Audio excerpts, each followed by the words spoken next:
नमस्कार साथियों, एक ऐसे महान व्यक्ति के व्यक्तित्व के परिचय के संदर्भ में इस मंच पर बुलाया गया है। अब उसके परिचय को कैसे बताया जाए? कहते हैं अणु में विभु और गागर में सागर। एक दिखने में बहुत छोटा लेकिन परिचय इतना महान है, व्यक्तित्व इतना प्रभावशाली है कि मैं तो जैसा ऋषियों ने बहुत सारे कार्यों में नेति नेति कहकर के अपने आप को शांत कर दिया, मुझे ऐसा लगता है कि मुझे भी इसी प्रकार से उनका परिचय देना पड़ेगा। सॉरी सर, बट आपको छोटा सा उनके विषय में जानकारी दूं। हिसार के विषय में आप सभी जानते होंगे, हरियाणा प्रांत के अंतर्गत हिसार है और हिसार के एक ऐसे समर्पित, ऐसे संस्कारी माता पिता के घर में, मुझे मालूम नहीं कि जब जन्म हुआ होगा तो शहनाइयां कैसी बजी होंगी, लेकिन निश्चित रूप से परमात्मा ने इस लाल को जन्म दिया। उस घर में कितने सौभाग्यशाली रहे होंगे वो माता पिता जिनके घर में ये पुत्र इतनी बड़ी प्रतिभा के रूप में जन्म लेकर के, जिनको हम सभी अभी देखने वाले हैं, जिनकी बातें हम सभी सुनने वाले हैं। गांव के भी गवर्नमेंट स्कूल होते हैं, छोटे छोटे विद्यालय, प्राइमरी पाठशालाएं। आज हम लोग उन पर फेथ नहीं करते, उन विद्यालय से जिन्होंने शिक्षा को प्राप्त किया है। और शिक्षा प्राप्त करने के बाद अपने जीवन की करियर का जब शुभारंभ किया तो भारत सरकार के और भारतीय संस्कृति और भारत देश की रक्षा का भाव रखते हुए अपने करियर का शुभारंभ भारतीय वायुसेना, भारतीय सैनिक के रूप में पदार्पण किया, सर्विस का कार्य प्रारंभ किया। लेकिन अग्रवाल फैमिली से बिलोंग करते हैं। मन में विचार आया, वैश्य धर्म का निर्वहन कुछ व्यापार करके भी करना चाहिए। व्यापार करने की इच्छा लेकर के सर्विस से निकलकर व्यापारिक कार्यों में प्रवेश किया और जब भी व्यापारिक कार्यों में उन्हें प्रवेश किया, कैसी सफलताएं पाई। साथियों, आज वो एक नहीं, दो नहीं, 100 नहीं, 500 नहीं, हजारों करोड़ के एसेट्स के मालिक हैं। कैसी तालियां उनके लिए होनी चाहिए।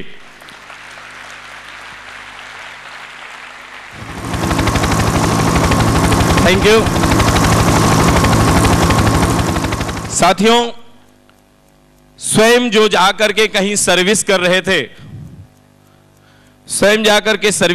थे, आज उन्होंने अपने नीचे में लगभग 3,500 एम्प्लॉइज रख रखे हैं। 3,500 वहां पर उनके वर्कर्स काम करते हैं। आज 980 गाड़ियां, ट्रकें उनके पास में मौजूद हैं। इतने बड़े ट्रांसपोर्टर हैं, हम सभी के बीच में उपस्थित हैं। आदरणीय, परम आदरणीय, हम उनका नाम घोषित करें उसके पूर्व चाहेंगे खड़े होकर के एक्सीलेंट वे में जोरदार तालियों के साथ अभिनंदन करेंगे रमेश अग्रवाल जी का।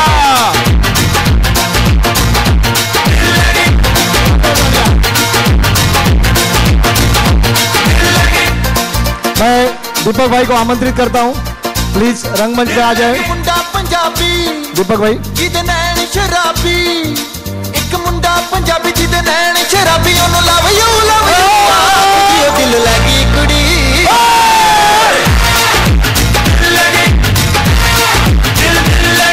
दिल लगी कुड़ी गुजरात दी, दिल लगी कुड़ी, दिल लगी कुड़ी गुजरात दी, दिल लगी कुड़ी गुजरात दी।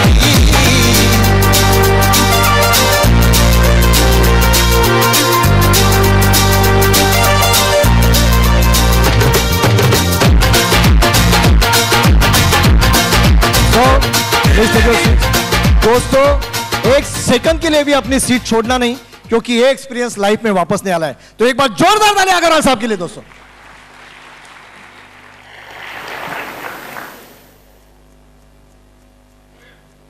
सबको मेरा जय हिंद।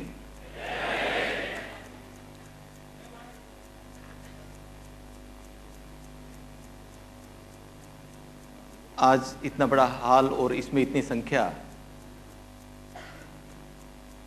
ये अपने आप में जो इंस्टीट्यूट ऑफ एक्सीलेंस है उसकी सफलता का ये अपने आप में प्रमाण है। मैं इसको प्रणाम करता हूं।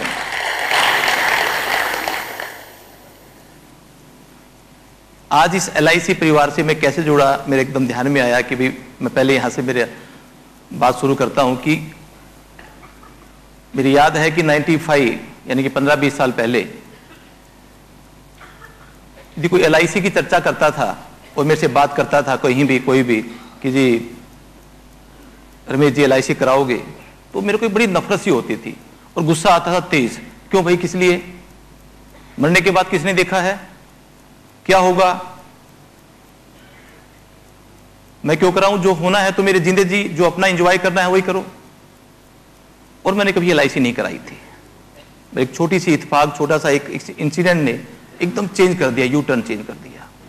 ये सच्ची कहानी है। हमारे घर के बाजू में एक चंदर शर्मा रहते थे, बहुत बड़ी ट्रांसपोर्ट थी उनकी, एक्सप्रेस रोडवेज लिमिटेड के नाम से। आपने नाम सुना है आनंद जैन साहब का, जो मुकेश अंबानी जी के काम करते हैं। उस टाइम आनंद जैन जी भी की एक ट्रांसपोर्ट होती थी, उसके वो चंदर शर्मा इंप्लाई थे। बाद में उन्होंने छोड़कर अपनी ट्रांसपोर्ट खोल ली थी और कंपनी के मैनेजिंग डायरेक्टर थे। बहुत बढ़िया 5-6 पार्टनर थे उनके, वेरी एक्सीलेंट ट्रांसपोर्ट, बहुत बढ़िया ट्रांसपोर्ट। अचानक एक ऐसा टाइम आया, चंद्र शर्मा दिल्ली से हिसार जा रहे थे, रोहतक के पास उनकी कार एक्सीडेंट हुई और अकस्मात उनकी वहां पर डेथ हो गई, मौत हो गई। 10-12 दिन जैसे मिलने जाते हैं, मैं भी उसमें गया मिलने। जवान डेथ थी, बड़ी रोया पीटी हो रही थी, सब लोग सांत्वना दे रहे थे। बच्चे थे उसके 2, कोई कह रहा था कोई बात नहीं, इसको हम देख लेंगे, उसकी वाइफ को कोई समझा रहा था हम देख लेंगे। तो 10-12 दिन करते करते करते करते दिन बीत गए। सब लोग जितने थे अपने घर चले गए। उसके बाद 12 महीने के बाद उसकी पत्नी जो थी उस टाइम पर, जो हमारे घर के बाजू में जो हमारे साथ रहती थी, हमारे पास में रहती थी, हम लोग बोलते पठान जैसी औरत। मतलब वो उसका हर चीज का हुनर, पहनाव, बातचीत का तरीका, उसका अपना अपना एक तरीका था। और फिर 12 महीने के बाद किसी इत्तेफाक से उससे मिलना हुआ। मैंने कहा भाभी जी नमस्ते, तो नमस्ते कर लिया, और सब ठीक तो है ना? उसने कहा क्या ठीक है, सब बर्बाद हो गया। क्या बर्बाद हो गया भाई? कंपनी चल रही थी, 5-6 पार्टनर थे, काफी अच्छा हिस्सा था। जी धीरे धीरे पार्टनर ने कहा कि कंपनी में बहुत कर्जा है, 1 निकला 2 निकला, और आज यहां तक हालत हो गई कि मैं किसी स्कूल में कहना नहीं चाहता कि उसकी नौकरी करती हूं। और दिमाग चेंज हो गया, ये क्या हुआ? उसके बाद ध्यान में आया कि इसका इंश्योरेंस होता, कुछ प्लानिंग होती सेविंग की, तो आज ये पठान जैसी औरत पठान जैसी रहती थी उसके बाद। तो दोस्तों मेरा जो था मत उस दिन के बाद बदल गया। तो I salute to this, you know, like जो आप लोग अपनी मेहनत से उन लोगों को जिसका अपने आप में इतने बिजी होते हैं जाकर बताते हो, समझाते हो, और उनका माइंड के अंदर ये डालते हो कि यस हमको अपने बुढ़ापे की लाठी अपने आप बनानी चाहिए। ये आपका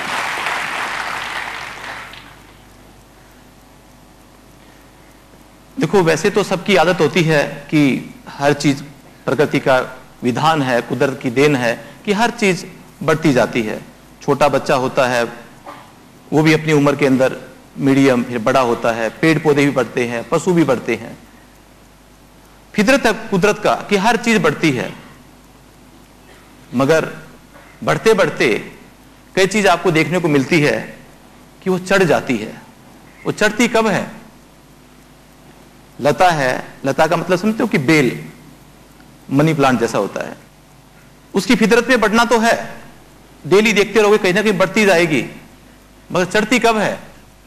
जब उसको बढ़ते बढ़ते रास्ते में कोई पेड़ मिल जाता है, पेड़ उसको सारा मिल जाता है, वो चढ़ जाता है।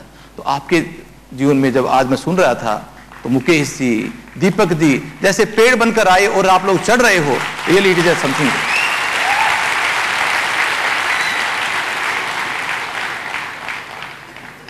मगर ये पेड़ जो मिलता है ये ऐसा नहीं है कि कुदरत में अपने आप ही मिल जाएगा।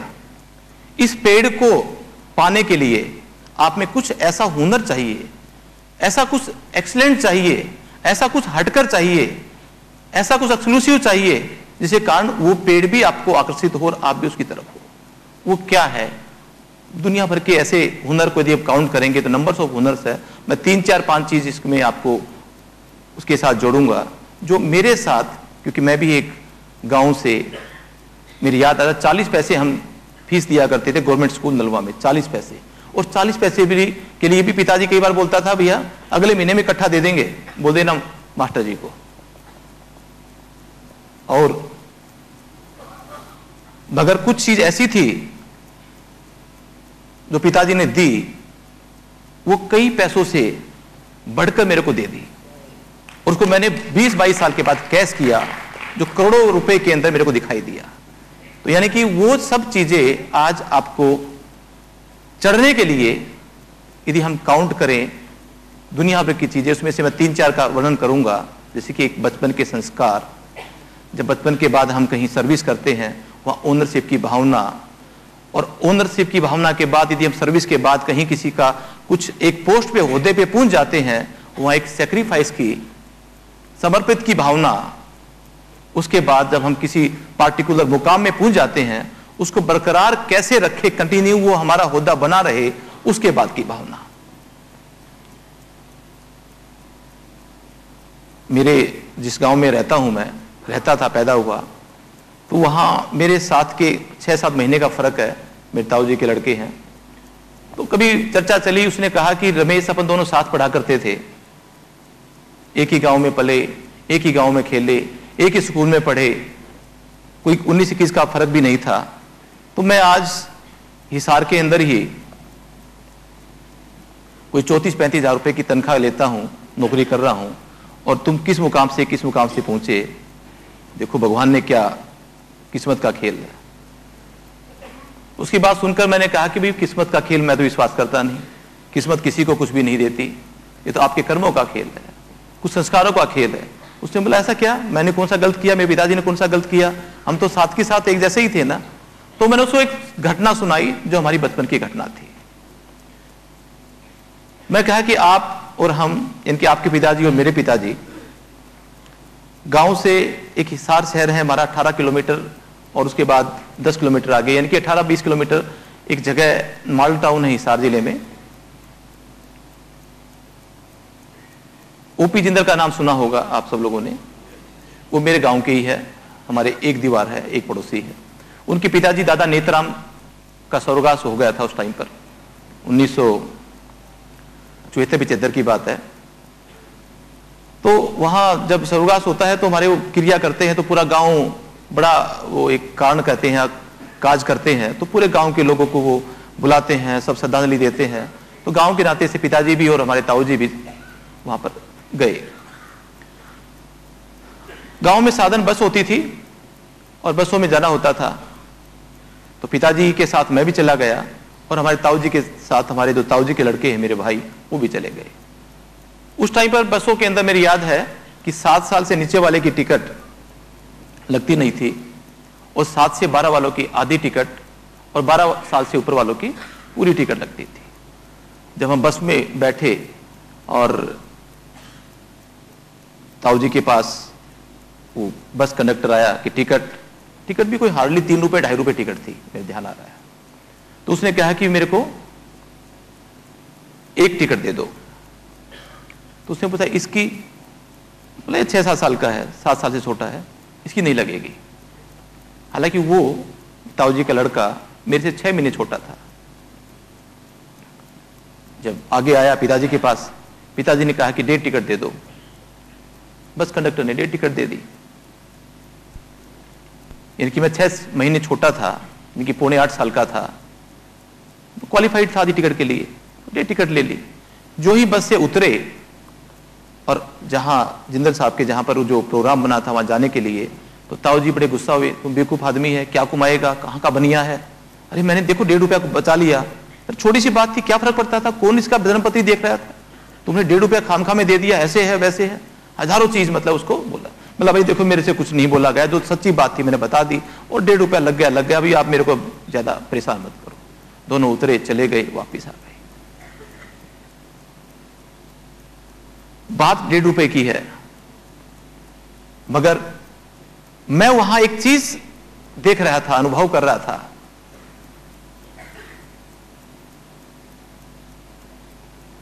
कि पिताजी ने, वो मेरे से 6 महीने बड़ा था, जब उन्होंने टिकट नहीं दी थी तो मेरे पिताजी भी कह सकते थे कि क्या जरूरत है।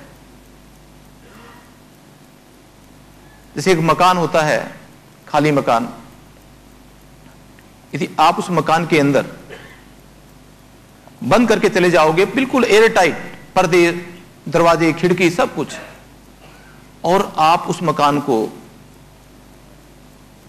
हवा तक भी उसमें नहीं आती आपके हिसाब से, और 18-20 साल के बाद खोलोगे तो क्या मिलेगा?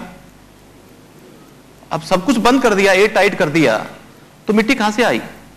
और मिट्टी भी ऐसे मिलेगी जो आपकी कुल्हाड़ी से भी आपको कटेगी नहीं। यानी कि मिट्टी और बुराई की चीज की एक ही फितरत होती है, वो कहीं भी कुछ भी जगह बनती है तो अपना जगह बना लेती है और अंदर जाकर तह लगाती रहती है। तो इसी तरह की जो बचपन की जो छोटी छोटी चीजें होती है, हालांकि वो उन्होंने अपने हिसाब से कोई गलती नहीं की, अपने हिसाब से कोई ऐसा बुराई नहीं की। भाई सब लोग, आम आदमी यदि सर्कस में जाते होंगे और कोई 4 आदमी जाते हैं, ये टिकट थोड़ा छोटा दिखता है, उसको पूछते हैं कि पता नहीं, पूछ लेगा तो बोलते ना 5 साल का, ठीक है, हाँ ना करते हुए, और बाहर जाने, अंदर जाने के बाद अपने को क्या होती है? खुशी होती, बेटा वेरी गुड, अच्छी एक्टिंग से निकल गया तो टिकट बच गई। हम आम कर देते हैं, मगर ये चीज उस बच्चे के मस्तक पे कहीं ना कहीं असर छोड़ देता है।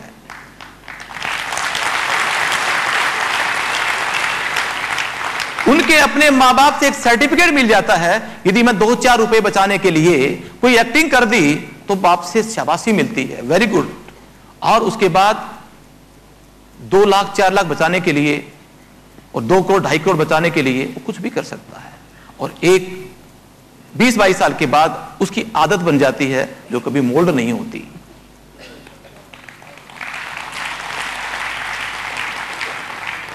और वही फर्क है कि मैं कभी भी किसी तरह से पिताजी के कारण, क्योंकि मां बाप क्या है?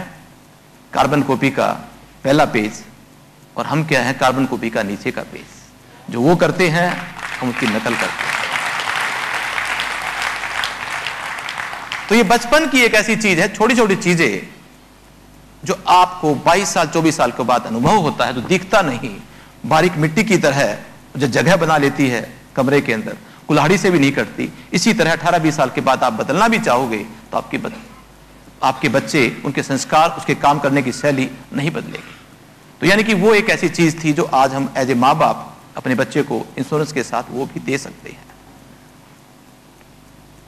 ये एक छोटी सी बात है संस्कार की, जो मेरे पिताजी ने, माताजी ने दिया, जिसके कारण मैं आज कहता हूं कि उन्होंने उन करोड़ों रुपए में दिया जो हालांकि उनके पास देने के लिए कैश कुछ नहीं था, बाकी वो ऐसा बंद पोटली के अंदर देके गए जिसको मैं खुद आज भी नहीं काउंट करता रहूं तो मैं शायद मैं काउंट नहीं कर पाऊंगा। फिर कैरियर स्टार्ट हो जाता है, मैं भारतीय वायुसेना में भर्ती हो गया, और 1980 के अंदर मैंने MTI मद्रास में की। वहां से फिर एक दोस्त, उसने भी मेरे साथ MTI की, वो आज मेरे पास एज ए जनरल मैनेजर काम कर रहा है।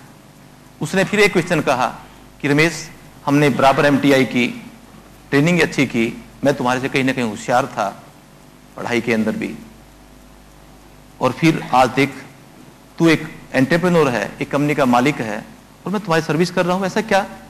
फिर उसने कहा कि ये तो भगवान की मर्जी। फिर मैंने समझाया, बेटा भगवान की कोई मर्जी नहीं होती, ये अगेन अपने कर्मों का फल है। बोला ऐसे कैसे? मैंने उसको 1980 की मद्रास की ताम्बरम की एक घटना सुनाई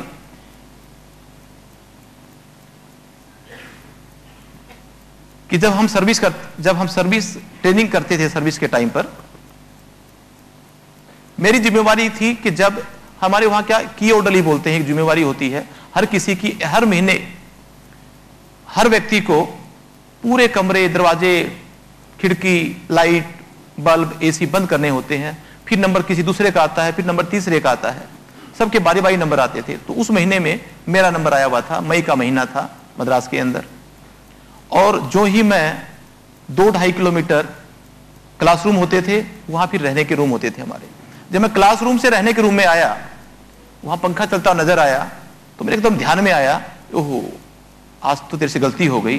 क्योंकि उस टाइम पर जब मैं क्लासरूम से निकला था तो उस टाइम पर लाइट नहीं थी और मेरे को याद नहीं रहा कि पंखे, लाइट और एसी बंद करने हैं क्या।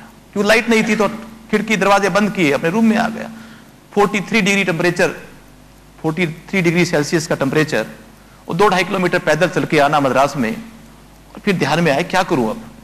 एक मन ये कर रहा है कि वापिस जाकर बंद कर आऊं, एक ये मन कर रहा है 2-2.5 किलोमीटर गर्मी, अब मैस में कंबाइंड मैस होती थी, वहां नहीं गया तो खाना नहीं मिलेगा। तो मन को समझाते हुए, हाँ ना करते हुए, जो लड़का मेरे साथ काम कर रहा है उससे पूछा, यार क्या करूं संजीव। संजीव ने बोला गवर्नमेंट सबकी माँ बाप है, क्या होता है, सुबह जाके 8 घंटा पहले बंद कर देना, कौन सी फांसी आती है, लाइट ही जल रही है ना। हजारों लोग पता नहीं कितना कितना वेस्टेज करते हैं।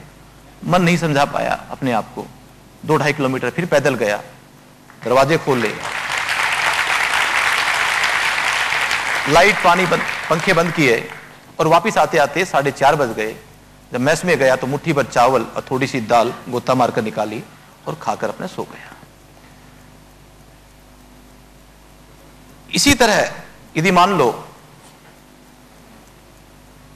कोई बिजनेसमैन होता, वो अपने ऑफिस से घर जाता है और एसी खुले छोड़ देता है, घर में जाने के बाद उसको याद आता है, वो क्या करेगा, वापिस जाकर बंद कर आएगा या कल के ऊपर छोड़ देगा।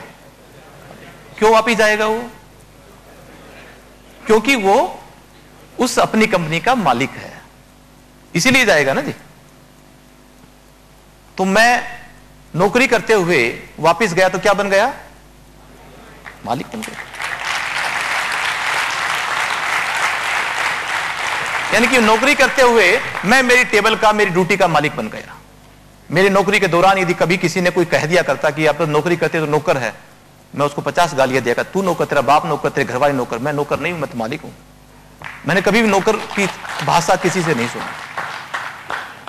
और इसी तरह नौकरी करते करते, सर्विस करते करते, अपने टेबल का मालिक बनते बनते 87 के अंदर, जैसे पोदार जी ने कहा कि क्योंकि मेरा टारगेट शुरू से था कि मेरे को 6 साल नौकरी करनी है, भारतीय वायुसेना में अपना एक कुछ लर्निंग करनी है, सीखना है, उस टारगेट के हिसाब से मैंने सारा काम किया था।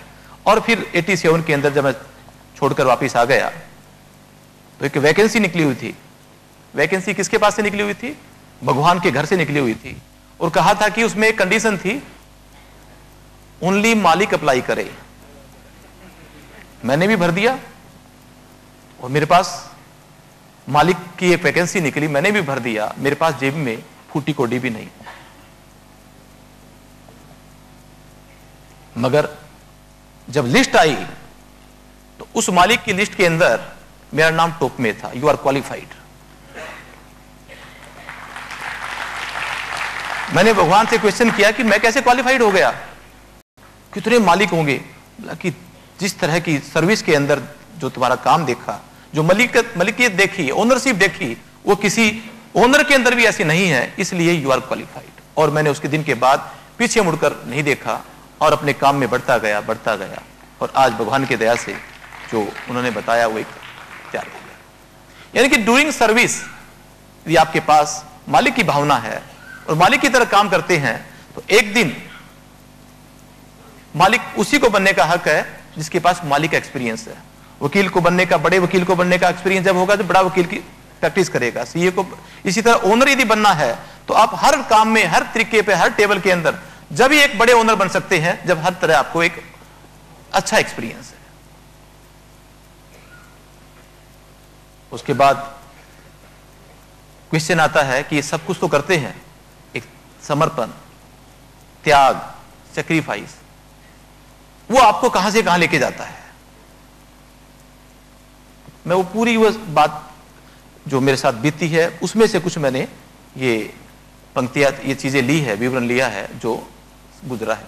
मैं 48 साल की उम्र के अंदर बहुत कुछ देखा है, मगर कुछ चीज़ें ऐसी है जो नज़दीक से निकलती हुई गई है और जिससे मैं कहीं ना कहीं मेरे को एकदम पीछे मुड़ने की जरूरत नहीं पड़ी। वो चीज़ें जब 86 के अंदर एंड में, जब मैं भारतीय वायुसेना, मैंने मन बना लिया कि मैं छोड़ के जाना है और मैं छोड़ रहा था, तो वहां जब छोड़ते हैं तो जाते हैं, उस दिन एक अच्छी खासी एक सिस्टम है फौज का, एयरफोर्स का, कि एक फेयरवेल पार्टी होती है, अच्छी फेयरवेल पार्टी होती है। तो 50-60 ऑफिसर सब मिलकर फेयरवेल पार्टी दे रहे थे, मैं भी उसमें खड़ा हुआ था। जब जाने वाला होता है तो उसके बारे में कोई चर्चा करते हैं, बेचारा बड़ा अच्छा था, देखो इतने दिन किया, वो किया, ऐसा है वैसा है, एक माहौल दूसरा होता है। और उसी दौरान मैंने एक फोरम लिया, वो फिलअप किया, और एक विंग कमांडर एसके निगम होते थे लखनऊ के, मेरे कमांडर थे, मैं उनके हाथ में दे दिया। उसने बोला रमेश क्या है ये? बोला सर बस वैसा ही है, जा रहा हूं और इतना सब कुछ एयरफोर्स ने दिया है, कुछ जाता हुआ अपना कर्जा लौटा जाऊं। तो उसने पढ़ा, पढ़ने के बाद देखा कि मैं मेरी लाइफ में लाख सवा लाख रुपए कमाए थे, 10-20-50 हज़ार रुपए के कुछ बच्चों, अपने परिवार के लिए, माँ के लिए, बहन के लिए कुछ कपड़े, कुछ सामान ले लिया था, और 40-45 हज़ार रुपए मेरे पास बच गए थे। जो बचा हुआ शेष राशि थी मैंने वार विडोज के नाम पर डोनेट करके वो फॉर्म दिया था उनको।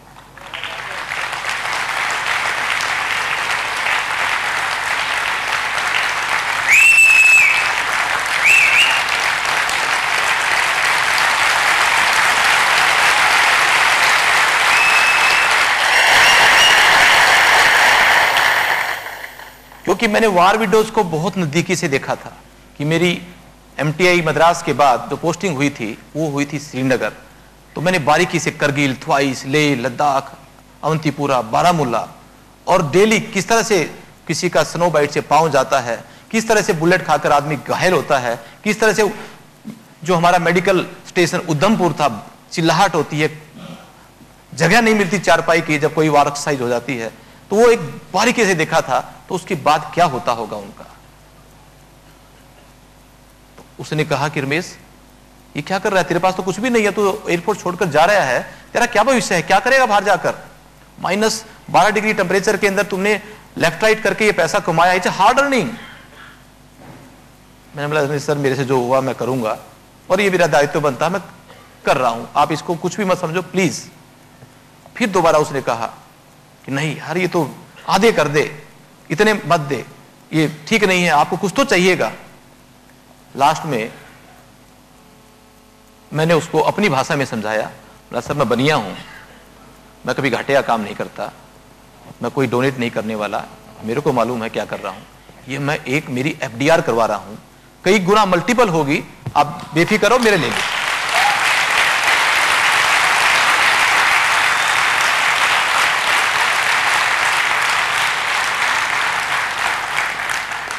और मेरी बहस करने लग गया तो उन्होंने एक्सेप्ट कर ली और सबको अनाउंस किया कि लिसन इस आदमी ने ये किया है। इतने 30-40 ऑफिसर जो साथ में जो बैठे थे, किसी मेरे प्रति किसी के दिल में कुछ मान लो कोई कहा सुनी थी भी, तो वो सभी उस 30 सेकंड के बाद धो गई। और लिटरली कई लोगों ने तो मेरे आके पांव छुए, रमेश यार गलतियां जाने अनजाने में कुछ हो गई होती है यार, माफ करना, मेरे को नहीं मालूम था कि आपका इतना बड़ा दिल है। मैंने कहा सर प्रिंसिपल तो मेरे पास आ गया, अब ब्याज और बाद में लूंगा मैं। उसके बाद एयरपोर्ट छोड़ने के बाद मैं किसी तरह भी, हैदराबाद हमारा घर था उस टाइम पर, हम शिफ्ट हो गए थे हैदराबाद मेरे एयरफोर्स के बाद, तो हैदराबाद आ गए। आने के बाद परिवार का बिजनेस, छोटा मोटा ट्रांसपोर्ट का बिजनेस था, वो बिजनेस उनके साथ ही लग गया। छोटा भाई बैठा हुआ राजेंद्र, इन्होंने अपना पहले कर रखा था तो इसके साथ ही मैं लग गया। इन्होंने मेरे को ट्रांसपोर्ट के बारे में सिखाया, क्योंकि I was not knowing at all, ABC भी नहीं जानता था। और अचानक किस तरह से वो मेरी FDR मल्टीपल हुई, वो यहाँ से शुरू होती है कि वहाँ एक स्क्वाड लीडर सुभाष गुप्ता जो मेरी फेयरवेल पार्टी में था, वो किसी तरह हैदराबाद में आकर ट्रांसफर हो गया। और हैदराबाद में एक फ्लाइंग कॉलेज है AFA, एयरफोर्स अकेडमी डुंडीगल, वहां एज ए इंस्ट्रक्टर बनकर वो आ गया। तो उसको ये मालूम था कि मैं एयरफोर्स छोड़कर हैदराबाद आया हुआ हूं, और उसके ध्यान में आया कि यार उस लड़के से मिला जाए। अच्छा लड़का था, बड़ा मतलब सैक्रिफाइस की भावना रखने वाला था, 4-5 को भी उसने बताया होगा एयरफोर्स में आकर। तो किसी तरह वो मेरे को खोज लिया, और खोजने के बाद एक समाचार आया, जी मैं सुभाष बोल रहा हूं। मैं समझ नहीं पाया, रमेश सुभाष, वो श्रीनगर वाला तुम्हारा इंस्ट्रक्टर? अरे सर कैसे हो आप यहाँ पर? का जी मैं यहाँ पर एज ए इंस्ट्रक्टर आया हूँ, और मैं चाहता हूँ कि तुम्हारी भाभी जी भी याद कर रही थी, कभी यहाँ पर आओ, मिलेंगे, खाना खाएंगे। बोला सर आप हो और फिर मैं ना हूँ। मेरे को दिल में आया, मैं इमीडिएटली AFA पहुंच गया, अकेडमी पहुंच गया और मिला, खाना खाया। उसने 15-20 और एयरफोर्स ऑफिसर के जितने थे उनको इंट्रोड्यूस कराया, ये वो लड़का है, इसने वो किया था, वो किया था। तो सबके दिल में मेरे प्रति एक छोटी सी भावना पैदा हुई। तो बोला भी क्या करते हो? बोला जी 3-4 गाड़ियां हैं, भाइयों के साथ में मिलकर थोड़ा सा धंधा कर रहे हैं। अरे तो why don't you do start this packing moving? यहाँ तो हजारों ऑफिसर है और मूव करते रहते हैं दाएं से बाएं। सब पता नहीं। अरे कैसे नहीं पता नहीं, मैं एक सर्कुलर देता हूं ऑफिसर मैच के अंदर कि कोई भी मूवमेंट होगा तो आपके थ्रू होगा, कंडीशन लगा देता हूं और आप सारा काम करो। मैं भाई को बोला यार ये तो अपने अच्छी, क्यों नहीं स्टार्ट कर लेते? तो उस दिन मैंने और भाई ने मिलकर अग्रवाल पैकर्स मूवर्स का नाम दिया।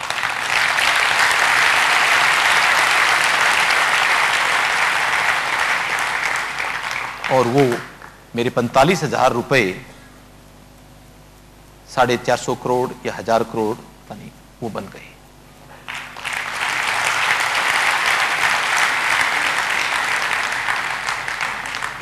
तो यानी कि वो सुभाष गुप्ता मेरे लिए पेड़ बनकर आया।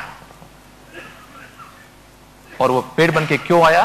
क्योंकि आपके पास बचपन में संस्कार थे, मिडल के अंदर ओनरशिप की भावना से काम करने का था, और फिर कुछ मिला तो सैक्रिफाइस की भावना थी।